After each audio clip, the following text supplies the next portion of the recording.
उसने मुझे जिस भी कारण से छोड़ा यार, मुझे उस इंसान से रत्ती भर भी शिकायत नहीं है, क्योंकि मैं जानता था कि ये इंसान एक दिन चाहेगा। जब वो आई थी तो बहुत उछलती थी कि बाबू मैं तुमको छोड़ के कभी नहीं जाऊंगी। और ये बात ध्यान रखना, जिस भी इंसान ने ये कहा है वो तुम्हें छोड़कर जाएगा, क्योंकि जो छोड़कर नहीं जाते हैं वो नहीं बोलते हैं कुछ।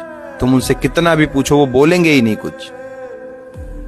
वो तुम्हारी बात को काट देंगे, तुम्हारी बात को इग्नोर कर देंगे, पर वो ये नहीं बोलेंगे नहीं नहीं मैं तुमको कभी छोड़कर नहीं जाऊंगा। ये मेरा एक्सपीरियंस है, और अगर तुम्हारे साथ भी ऐसा हुआ है तो कमेंट करके बताओ।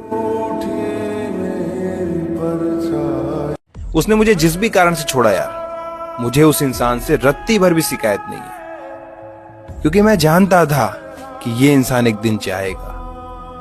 जब वो आई थी तो बहुत उछलती थी